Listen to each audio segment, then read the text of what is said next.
Hey, it's Brian with Cajun Cardboard coming at you from the great state of Louisiana with another mail day. This is mail day number 13. As always, my mail days are a little bit different. We take a look at the cards that have arrived in the mail to my PWCC vault. So we've got high-def images of the front and back of each card.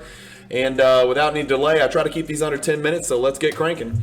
Card number 1 in our slideshow. As you can see, the card arrived at the PWCC vault in a semi-rigid holder with scotch tape of all things at the top. So that must mean that eBay and the geniuses at eBay authenticated this card. Yes, you can see it on the back. There's the eBay authentication QR code and then the little foil sticker at the top. eBay authenticated this one, so this PMG actually slipped through the cracks. If you haven't seen some of my prior videos where eBay has rejected PMGs because they don't know what they're doing, please check out some of those videos. But this Raw McDice comes in. Obviously, he's off to PSA at some point to get graded to add into my set chase. Card number 2 is a whopper. Okay, this is a big one, so this is no ordinary day. This is a big deal, as you can see on your screen. Whenever you purchase a card in the PWCC Premier Auction, when it's in your vault, it's got its own video. So they have a video even before it was mine. They put this video out there for interested parties who were looking to buy this card. There's audio to it. I've got the audio turned off so you can hear me, of course, but you also have your high-def images. And so there's a closer look at my Barkley. A little rough around the edges there, which is probably why the edges got a 6.5 with Beckett, which is why the card got a 7.5. Otherwise, good-looking card. And again, I can't say this enough when I'm talking about red PMGs. If the card's in a PSA or BGS slab or an SGC slab and it's got a numerical value, that's good enough for me. I would even put cards that were deemed authentic or authentic altered in my collection, in my set, as part of my set. That's how hard these cards are to come across.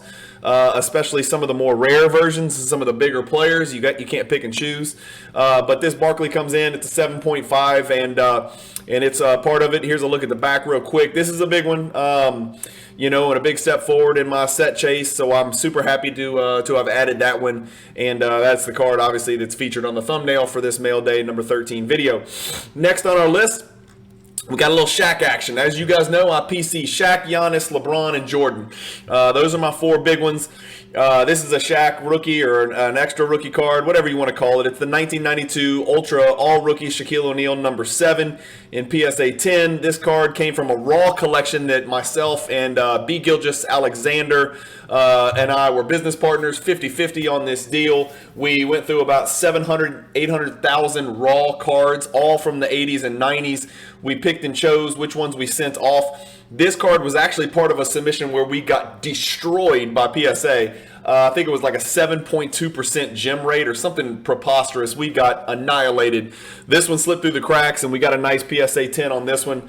I had a lot of cards that looked a lot like this one that did not get PSA 10s, but happy to get this one. If we look at Card Ladder, you can kind of see the history of this card. Over the last 2 years, it's up 27%. It's only about a $200 card. It's a pop 423 in PSA 10 condition.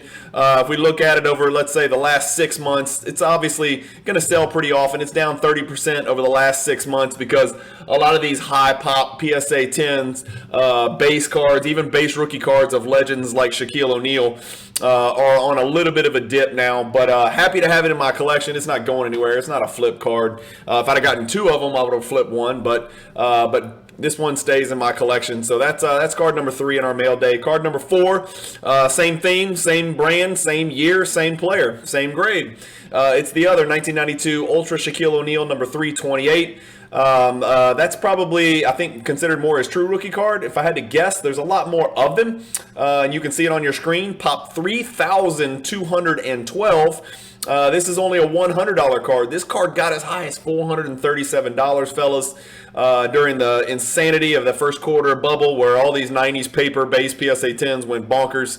If we look at this card over the last 6 months, only down 14%, but obviously it's a much lower priced card, so that probably is part of the reason why. Over the last month, it's down about 10%. I'm assuming it's going to find its bottom point and then probably start to steadily rise. Maybe not, because I'm sure there's still a lot of them at PSA because of the shutdown. There's probably a backlog, and those are all being pumped out into the market. One way you can tell is you can go to Card Ladder and you can look to see how many have been added to the pop report in the last year.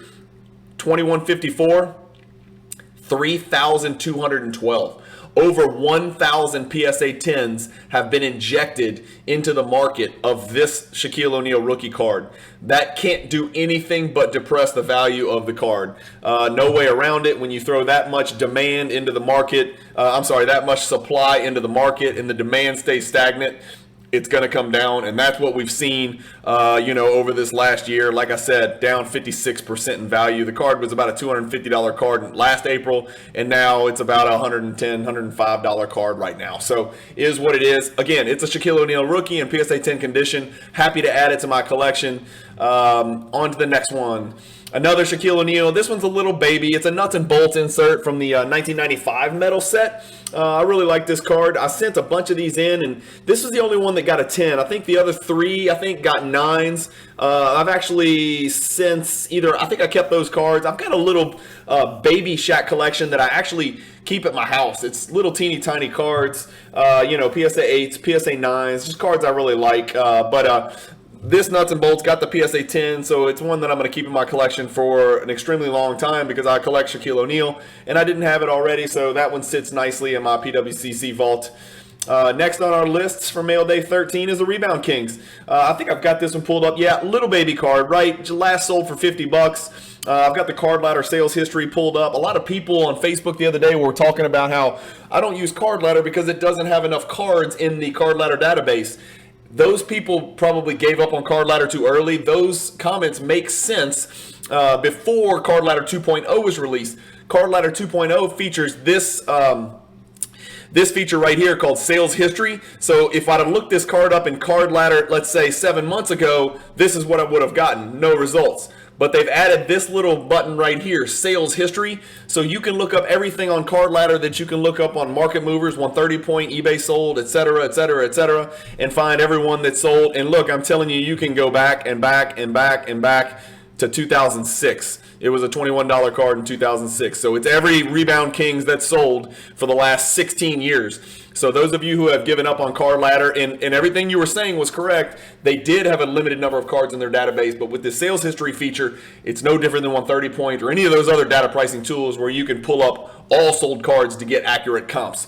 The only advantage on Card Ladder is if I click this, it'll also give me something called a card ladder value where they can extrapolate using the particular card and player index for Shaquille O'Neal to arrive at an approximate value of that card today. This one obviously is going to be almost identical because the card just sold a couple weeks ago. So anyway, that's what that card's worth. A little $50 card. I like the card. Scoring Kings get all the hype, from 93 Ultra, but I think the Rebound Kings set is really cool as well. But that's the last. I got a couple more cards. This is still Mail Day number 13. I think this is the last card, actually. Yeah, last card. I'm happy about this. This is a Pop 1, y'all. Go ahead and look up here. Population 1 of 1, none graded higher. I bought this card raw. I actually bought 2 of them raw, right? This was shortly after the NBA Finals last year when Middleton did his thing and the Bucks won the title. One of my best basketball memories because the Bucks are my favorite team. I figured the only Middleton rookie I have is this 2012 base Prism because I'm collecting that set. So I've got that in PSA 10, but that's not a big card. I wanted to get something a little bit more special of Chris Middleton. It's unfortunate he's not a Bucks uniform, but remember, coming out of A&M, he started with the Detroit Pistons. So I grabbed his National Treasures autograph, and it's numbered to 99. It's a thick card. It's hard to grade. I picked up 2 of them raw. I sent these to PSA, and actually, I'll tell you, I made a mistake. I don't know what I was thinking. I won one of those economy events, so it was $50 a card, and I put these in there. I didn't know you couldn't grade autographs in an economy event. It's got to be non-autograph cards. So PSA messaged me, great customer service. They said, hey, you put 2 cards in here that have autographs. We're going to have to charge you the $100. We can't do it at the $50. And I said, oh, that's fine. It's totally my fault. Please do that. So I got these cards back in like 2 weeks. I didn't have to pay $100 a card, which I probably wouldn't have done otherwise. But look, it was my mistake. I got back an 8 auto 10 and I got back a 9 auto 10 that you see on your screen here. The 8 auto 10 I'm going to sell. The 9 auto 10 I'm going to keep because I like Chris Middleton. I'm just going to put it in my vault. He's a fantastic player. I think he just made his third, maybe his second, maybe his third All-Star team. I can't recall. But he's a player that I really like. I've got him pulled up in Card Ladder sales history. You're not going to see any PSA graded ones because, the 9's a Pop 1, none higher. So I think it's probably only an 8 and a 9, and those are both mine. So you're not going to see any PSA sales, but you're going to see his raw sales here. You know, you'll see $200 right at a month ago, $77. Somebody stole one in October, 125, 81, 202, 255, 77, 221. So, you know, go figure, whatever. It's probably, you know, in a PSA 9 slab, it's probably 250, 350, 450, something like that card. I don't know. It's one of Middleton's better rookie cards. That was kind of a weird year, that 2012. But anyway, that's it. Back to the list. Those are the cards, guys. You got 2 PMGs, 1 baby, and 1 monster here. You've got 4 Shaq cards, and then you've got your Chris Middleton National Treasures autograph rookie card, numbered to 99, PSA 9, 10 auto. That's it. Thank you guys for watching. I'm almost under 10 minutes. I'm at 10 minutes and 45 seconds. Check out some of these videos on the end screen if you like what you see, and please consider hitting that subscribe button if my channel delivers some educational and informational stuff for you guys and some entertainment as well. I've got some really big time stuff I'm working on coming out in the future. A really in-depth 3-part series that is going to be extremely entertaining and can't miss for all of you Jordan collectors, or even 90 collectors generally speaking. I'll give you a hint. It revolves around the true rookie card of Michael Jordan. I will just leave it there and let everybody bitch and complain in the comments. The reason I'm doing it is because I think it's something that's going to appeal to Jordan collectors all around the world. I think even the most veteran collectors will enjoy this 3-part video series, and I think brand new Jordan collectors will use the video for many years to come to figure out what direction they want to go when it comes to purchasing a Jordan true rookie card. Anyway, thank you guys for watching. Keep collecting, stay positive in the hobby, and peace.